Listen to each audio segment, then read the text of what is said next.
This video is part 2 in my Etsy search series. If you watched last week's video, you saw the 7 things that contribute to how your listings rank in search.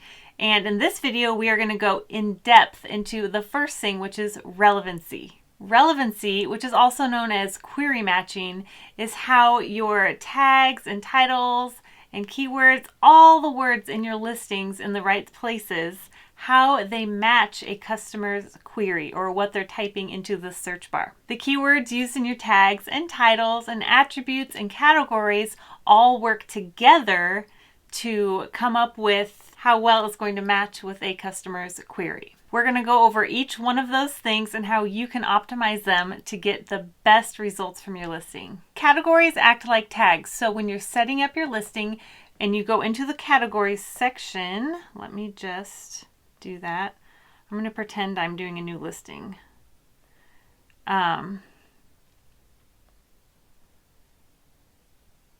So when you go to your category section, when you're just listing your item, and you can edit this too later on, but you're going to want to go as specific as you can, because each of those things, so the more specific and all the things on top of it, will act as tags in your listing. So I do wreaths, so I'm going to click home and living, home decor, wreaths and door hangers, and wreaths. So that was as specific as I can get, but there's also other options. So let me just show you. Let's just pick a different thing. Let's say you make earrings. So we'll go jewelry, earrings, and then you can pick what kind of earrings, because the customer can also do this. When a customer is going through their search results, they can filter by these specific things too. So if you don't filter by them and add them, your listing won't show up in those filters. So get as specific as you can, because the customers will probably be getting specific as well. So let's just say stud earrings, because those are my favorite. And yeah, that's as specific as you can go there.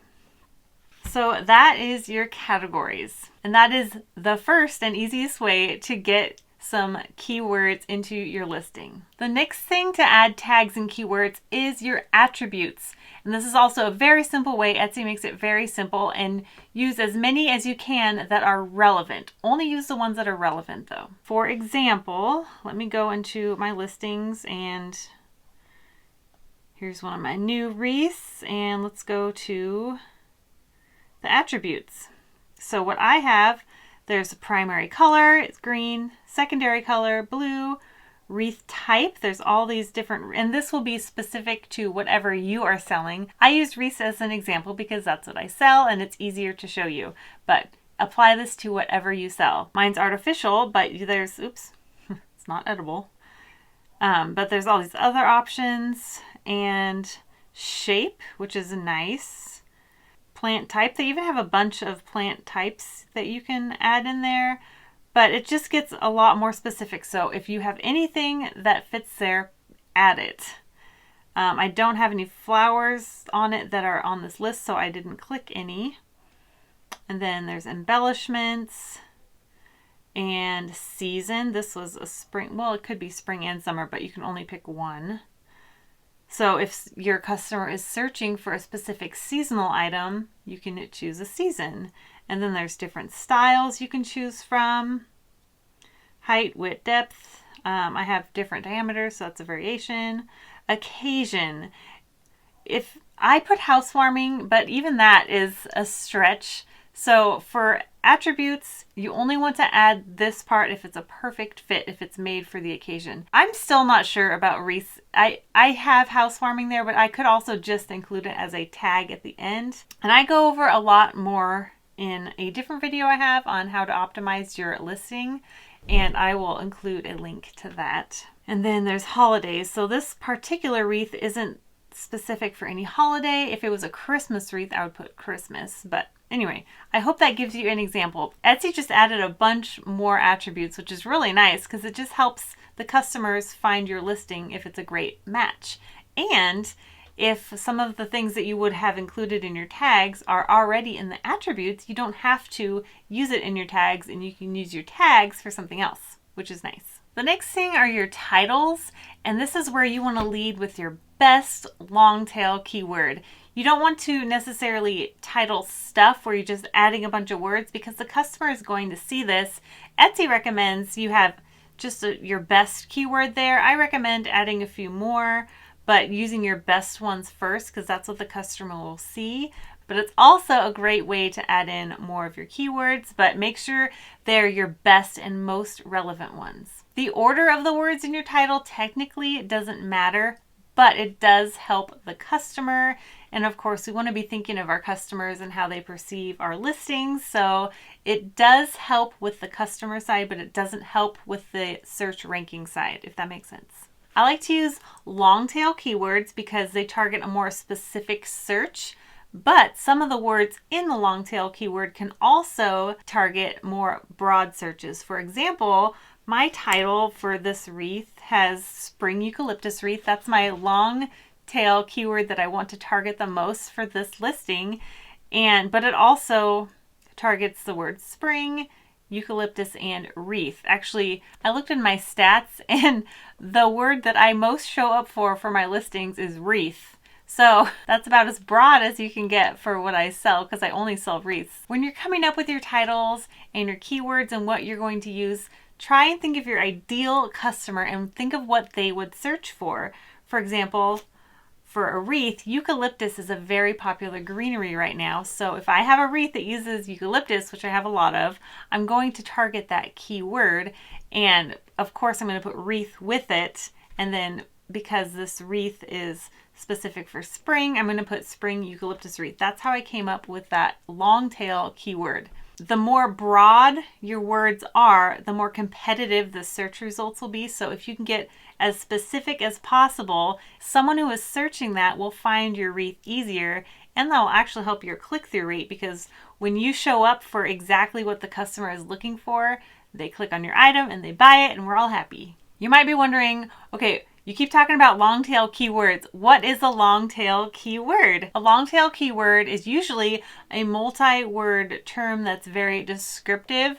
So if you're looking at, I've seen this example, a dinosaur. So you think of the dinosaur, his head's up here, then his back, and this is like his head represents the more broad terms. There's so much competition here and there's a lot of searches, but then as you go down, then his tail, there's like a little dip here. And these are where your long tail keywords are because they're like the long tail of a dinosaur. There are less searches, so there's less competition and you're more likely to be found. So it's good to have a mix in my opinion, but that sweet spot is that long tail keyword that is just specific enough to be searched regularly enough and not too specific so it's never searched, but not too broad so there's too much competition. As far as your description goes, Etsy does not factor those words into your ranking, but Google does, so it's always a good idea to include a few of your keywords in maybe the first 100 to 200 words in your description, but just make it make sense. Don't worry about it too much because Google is huge and we're focusing on Etsy right now, so don't worry about your description when it comes to your keywords and things. Just try to make it descriptive so that your customer can know what they're buying. Another place to add keywords that you might not think of is in your shop sections. Those are a great way to have keywords. For example, in my shop, I have mini wreaths, hoop wreaths, farmhouse wreaths, although I'm meaning to change that to year-round wreaths or all-season wreaths because farmhouse is going out. Spring wreaths, Valentine's Day wreaths, winter wreaths, wreath tutorials, summer wreaths. Those categories are also a great place to add keywords, so they also help search results and your relevancy. The next thing you want to think about are your tags. Be sure you're using all 13. Sometimes it can be hard to come up with 13 because you don't need to repeat words and you've already used a bunch of words in your attributes and your categories and your title. It's okay to repeat words. I do, especially if I can't think of any more things, but you don't have to. For example, I have the word wreath all over my listing. I don't need to include that in my tags either. Each tag can only have 20 characters or less. So if you have a long tail keyword that you want to add to your tags, but it doesn't fit into 20 characters, you can split that up. For example, my spring eucalyptus wreath, I could put spring wreath and then eucalyptus in a different tag, or I could put spring eucalyptus and then wreath in a different tag. Although I wouldn't use up one tag just for wreath. I would probably just put spring eucalyptus or blueberry wreath because I have blueberries in that wreath and things like that. You want to think more outside the box, and Etsy knows. They know. They will add those words. They all work together, like I said earlier, so don't even worry about that. You can split them up just fine. Try to keep each of your tags unique so you can reach more areas. And like I said earlier, you don't need to repeat the things that are in your attributes and your categories, especially if they have an exact phrase. You do not need to repeat that in your tags, which is nice because then you have more space in your tags. You also don't need to include misspellings. Etsy will take care of that, and you do not need to include plurals. So you don't need to have wreath and wreaths. You don't need to have plurals. Don't worry about that. Another thing to consider is you do need to use the same language that you use when you set up your shop. So make sure your tags are in the same language, but you can consider different synonyms or different ways that people say the same thing. For example, I use buffalo check ribbon, but a lot of people call it buffalo plaid, even though it's the same thing. We mean the same thing. So I will include buffalo check and buffalo plaid. Although the word buffalo is already used, I could use buffalo check and then plaid ribbon, and that would cover all my bases there. Remember when I was showing you the holidays and the specific things in the attributes that your item may not necessarily be specifically for, and so you don't want to put that in your attributes? Well, you can put it in your tags. For example, I wouldn't put Mother's Day as one of the attributes, but I could put Mother's Day gift in my tags if it's around springtime, and it would make a great gift for Mother's Day. But the wreath specifically isn't technically a Mother's Day gift. That's not what the wreath is, but that could be in your tag. So if someone is looking for a Mother's Day gift, your wreath could possibly show up. Your tags are a great place to use occasion-based things that you didn't necessarily want to put in your attributes because your item isn't made specifically for that. For example, I do a lot of tags for wedding wreath or baby shower wreath and things like that, where my wreath isn't necessarily for those occasions, but they can be used for that. The tags are a great place to put that because it's not set in stone. When you're thinking of tags to use, think of your ideal customer and what they might be searching for in Etsy. So you can even go to the search bar and start typing in whatever phrase and see if it auto finishes. For example, let's see. I'll type in spring and look what comes up. We have spring wreath, spring wreaths for front door, spring decor. Those are all potential tags you could have. I'm going to put spring eucalyptus and see, spring eucalyptus wreath pops up. That's just an example of how you can find good tags and see if they are good enough, because you don't want them to be too specific because then no one's searching for them. Another thing you can do is use eRank. I have the free version. I literally just got it so I could see where my shop ranked because I was curious. It's in the top 1%. Yay! I was so excited. But anyway, all that aside, I don't really use eRank that much. As you know, Etsy's search is flawed because your search results vary depending on where you are and your own search habits. So that is flawed, but I still use that the most. But there is one thing on eRank I do like, so I will share that with you. And this is in the free version. I like the keyword tool. Let's see, keyword tool, not the keyword explorer. That's not my favorite. So I can have 50 keyword searches a day. I've already used 2 today. Like it says, this tool performs detailed analysis of the top 100 listings found in Etsy search results for the keyword you specify. So you type in a keyword, it shows you the top searches. Let's do spring wreath. Spring wreath search.